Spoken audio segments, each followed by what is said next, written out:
मीठे में राजमा चावल। ये कहानी शुरू होती है श्वेता के ससुराल से, जहां आज अपनी पहली रसोई की तैयारी करने के पहले वो चूल्हे की पूजा कर रही थी। तभी उसका फोन बजता है। सारी तैयारी हो गई बेटा? याद है ना, आज तेरी पहली रसोई है। आज तेरे हाथ का बना खाना ही सभी के सामने तेरी इमेज बनाएगा। ध्यान रखना श्वेता, ज़रा भी कुछ 19-20 ना हो, नहीं तो पूरी ज़िंदगी तेरे ससुराल वाले इसी बात पर तुझे ताना देते रहेंगे, भले ही उसके बाद तू कितना ही अच्छा काम क्यों ना कर ले। कल से तीसरी बार आपने कॉल कर दिया मम्मी।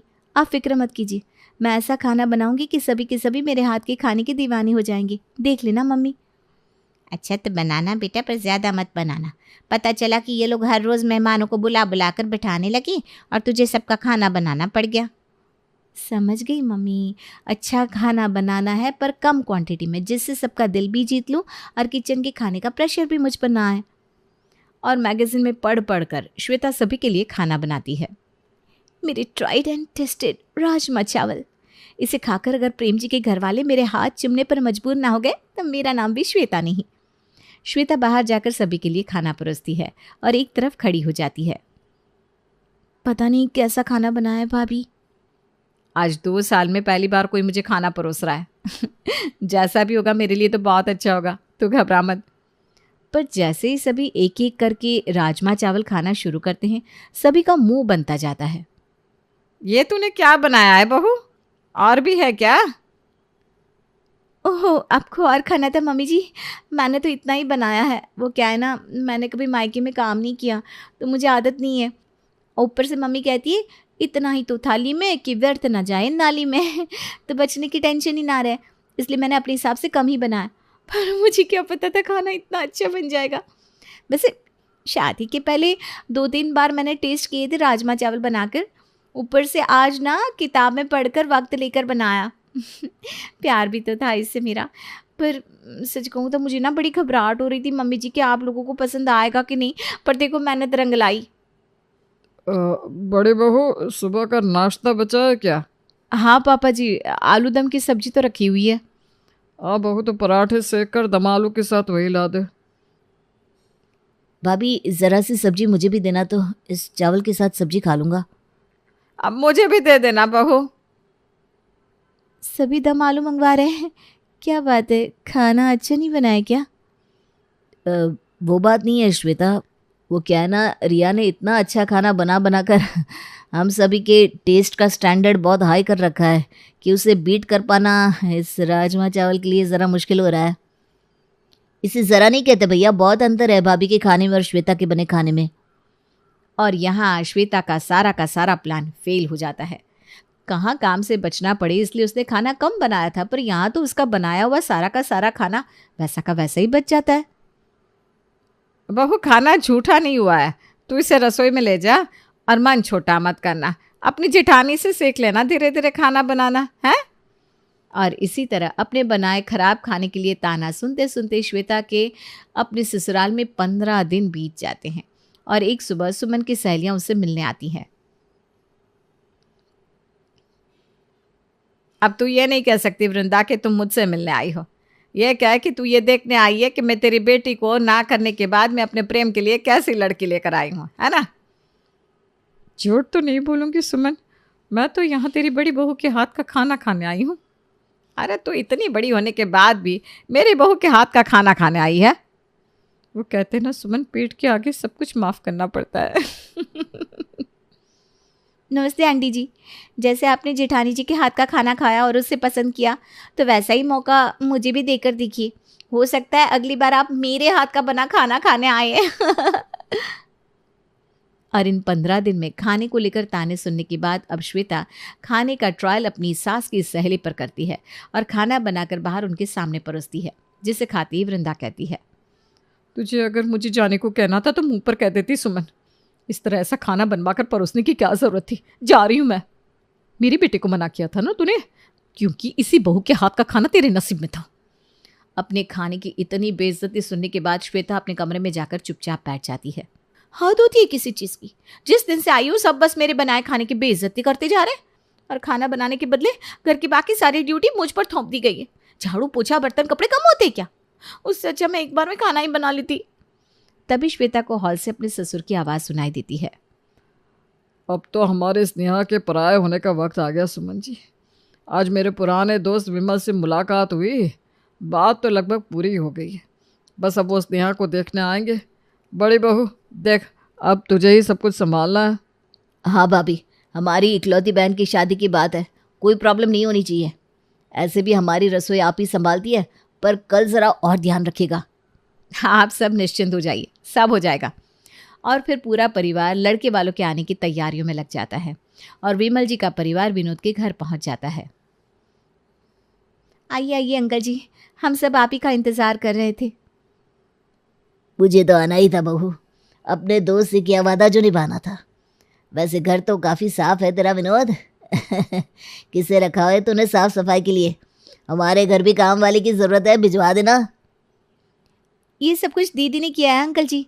वो क्या ना, सैटरडे संडे घर की सफाई वही करती है, बाकी दिन तो काम वाली है। पर काम वाली कहाँ किसी के घर को अपना समझती है। ऐसी सफाई तो सिर्फ अपने घर वाले ही कर सकते हैं। वैसे मुझे अपनी बहू से कोई काम नहीं करवाना, पर मानना पड़ेगा स्नेहा काम बहुत अच्छा करती है। घर देखने आए हम यहाँ कि लड़की को देखने? पापा स्नेहा को बुलाइए ना। विमल लड़की वालों को स्नेहा को बाहर बुलाने के लिए कहता है। रसोई से नाश्ते की ट्रे लेकर स्नेहा बाहर सभी के सामने आती है। ये नाश्ता भी स्नेहा दीदी ने बनाया है। सुबह से उठकर आप लोगों के आने की तैयारी में लग गई थी दीदी। लड़की खाना कैसे बनाती है इससे क्या मतलब है भाभी? मुझे तो लड़की के मन को देखना है। मैं स्नेहा से अकेले में कुछ बात करना चाहता हूँ। ये तो हद हो गई, इस लड़की को तो किसी बात से मतलब ही नहीं है। ऐसे में मैं भाभी का नाम कैसे खराब करूँगी। कमरे में जाकर विवेक स्नेहा से बातें करता है और दोनों मुस्कुराते हुए कमरे से बाहर आते हैं। अब हमें लंच कर लेना चाहिए। नहीं विवेक, और वैसे भी लंच में तुम्हारे फेवरेट राजमा चावल हैं। What? Oh my God, rajma चावल? अगर किसी को मुझसे दोस्ती करनी हो तो मुझे बस राजमा चावल खिला दे, और अगर दुश्मनी करनी हो तो बेस्वाद राजमा चावल। ये सुनते ही श्वेता अपना दिमाग चलाना शुरू कर देती है। सुबह से तो आप ही काम कर रही हैं भाभी, आप बैठिए, मैं जाकर खाना लगाती हूँ। और फौरन रसोई में जाकर श्वेता राजमा में चीनी डाल देती है। अब ये मीठे राजमा खाकर विवेक इस रिश्ते के लिए मना कर देगा, और जिस रिया के खाने की तारीफ कर करके इन सब ने मेरे कान पकाए थे, आज वही खाना इस घर की बेटी की शादी टूटने का कारण बनेगा। श्वेता कुछ देर बाद बाहर टेबल पर खाना लगाती है। माना आप लोगों को अपनी बहू से खाना नहीं बनवाना, पर फिर भी मैं बता दूं, ये राजमा चावल भी हमारी दीदी ने बनाए हैं। भले मैं अपनी बीवी से कोई काम ना करवाऊं, पर हफ्ते में एक दिन राजमा चावल जरूर बनवाऊंगा भाभी। और जैसे ही विमल राजमा चावल का पहला निवाला अपने गले के नीचे उतारता है। ये ऐसा राजमा चावल किसने बनाया? सच बताइए, सच बताइए बहन जी। रिया तो कभी खाना खराब नहीं बनाती, क्या कहूँ, दोनों तरफ से फंस जाऊंगी। अब हमारी स्नेहा ने ही बनाया है भाई साहब, कोई गलती हो गई है क्या? दिल करता है जिसने ये राजमा चावल बनाया है उसके हाथ चूम लूं। ये रिश्ता तो मेरी तरफ से पक्का पक्का पक्का है आंटी जी, मेरा मतलब है मम्मी जी। चखा आपने राजमा चावल? मेरा मतलब अच्छे लगे आपको राजमा? कुछ स्पेशल नहीं लगा? मेरा खुद का रेस्टोरेंट है बेटा, पर अपने रेस्टोरेंट में भी ऐसे राजमा चावल खाने का अवसर मुझे नहीं मिल पाया। एक कसर मेरे जीवन में अच्छे राजमा चावल को खाने की बाकी थी, हमारी होने वाली बहू ने यह भी पूरी कर दी। और शादी का नेक करने के बाद लड़के वाले अपने घर लौट जाते हैं। आज तुम नहीं रहती ना प्रिया, तो ये रिश्ता नहीं हो पाता। देखा नहीं कैसे तुम्हारे बने राजमा चावल को खाकर लड़के वालों ने फट से हाँ कर दी। खाने में तो खाना, हमारी बहू का खाना। और श्वेता सर पीट लेती है। मोहन की बीवी शांति बड़ी ही तेज तर्रार और चालाक थी। वो किसी भी सूरत में अपने सास ससुर को देखना नहीं चाहती थी। बेटा, इस साल तो दिवाली हम सब साथ मनाएंगे ना? पिछले 2 साल से तुझे नहीं देखा, बहुत मन कर रहा है बेटा तुझे देखने का। अब हाँ माँ, क्यों नहीं, मैं शांति से बात करके बता देता हूँ। बेटा बीवी से बात करता है। शांति, मैं आज दिवाली के लिए घर जाने की टिकट करवा लेता हूँ। वो क्या है ना, माँ कह रही थी कि इस बार दिवाली में हम लोगों को घर जाना है। 2 साल हो गए है ना। हाँ, क्या हुआ 2 साल हो गए तो? हाँ, अरे शादी के भी 2 साल ही हुए हैं। और माना ये किराए का मकान है, लेकिन पैसा तो इसी घर में रहकर कमा रहे हो ना। तो पूजा नहीं करोगे यहाँ? वहां चले जाओगे जहाँ से ना कुछ लेना है ना देना, ऊपर से आने जाने का खर्चा अलग से। हाँ, बोल तो सही रही हो, खर्चा तो बहुत ही है। खैर छोड़ो, मैं मना कर देता हूँ। थोड़े दिन बाद पिता का फोन बेटे के पास आता है। बेटा, इस बार स्कूल से जो पैसा मिला था सैलरी, वो माँ की दवाई में खर्चा हो गया। माँ की आँख का ऑपरेशन हुआ है तो कुछ पैसे और भेज देता। ठीक है पापा, मैं कल भेजता हूँ। शांति, पापा को पैसे भेजने हैं, किस वाले बैंक से भेजूं? वो क्या है ना, माँ के ऑपरेशन में पापा की सारी सैलरी लग गई है तो थोड़े पैसे मांग रहा है। वाह जी वाह, तुम भी ना सही हो, पैसे मांगे और तुम डाल भी रहे हो। अरे बोलो कि पैसे नहीं है। वैसे रहने दो, तुमसे तो कुछ होगा ही नहीं, कल मैं ही बात कर लेती हूँ। अगले दिन बहू ससुर को फोन करती है। कैसे हैं पिताजी? वैसे होंगे अच्छी। अच्छा, ये बता रहे थे कि आपने कुछ पैसे मांगे हैं। हाँ बहू, वो इस महीने ना जरूरत थी। मेरे और मोहन के बीच बात हो गई है। अच्छा, तूने कैसे फोन किया? सास का इतना बड़ा ऑपरेशन हुआ तब तो कोई खोज खबर ली नहीं तूने। बस पिताजी, आपकी यही कमी है कि आप बात कम और ताने ज्यादा देते हैं। और ये क्या आपके बेटे और आपके बीच की बात है? अरे आप तो जानते हैं कि शहर में खर्चा कितनी मुश्किल से निकलता है। कहाँ से लाएंगे ये आपके लिए पैसा? और पता था कि इस महीने ऑपरेशन है तो थोड़ा थोड़ा पहले से नहीं बचाना चाहिए था क्या? देख बहू, ज्यादा बोलने की जरूरत नहीं है। वैसे भी मेरी सबसे बड़ी गलती थी कि मैंने तुझे अपने घर की बहू बनाया। बस पिताजी, बस कम बोलिए तो आपके लिए अच्छा होगा। ससुर फोन रख देते हैं। लेकिन शाम को, देखा, तुम्हारे पापा को मैंने फोन किया था बातचीत और हालचाल के लिए, तो मुझे कह रहे थे कि उनकी सबसे बड़ी गलती है कि उन्होंने मुझे घर की बहू बनाया। अरे कितनी खरी खोटी सुनाई। वो तो मेरे माँ बाप ने मुझे बड़ों की इज्जत करना सिखाया है, इसलिए मैंने कुछ नहीं कहा, वरना ईंट का जवाब पत्थर से देना आता है मुझे। अरे पता नहीं पापा को क्या हो गया है, जैसे जैसे उम्र बढ़ रही है सठियाते जा रहे हैं। खैर, कुछ महीने साल बीतते हैं और एक दिन कितना बुरा लगता है पता है, जब लोग कहते हैं अरे ये लोग किराएदार हैं। मोहन, क्यों नहीं हम लोग अपना घर ले लें? अब तुमसे क्या छुपा है शांति, सब तो तुम्हारे सामने ही है। तुम्हारे पिताजी तो रिटायर हो रहे हैं ना, पैसे मिलेंगे उन्हें पीएफ के और रिटायरमेंट के, और गांव वाला घर भी है। अरे उसे बेच देते हैं ना। और माँ पापा वो कहाँ जाएंगे? अरे कहाँ जाएंगे, क्या यहीं आएंगे, सब साथ रहते हैं। अब कब तक अकेले रहेंगे? बुढ़ापा हमारे साथ में ही काटे ना। बात तो सही है, मैं पापा से बात करता हूँ। मोहन पिता को फोन करता है।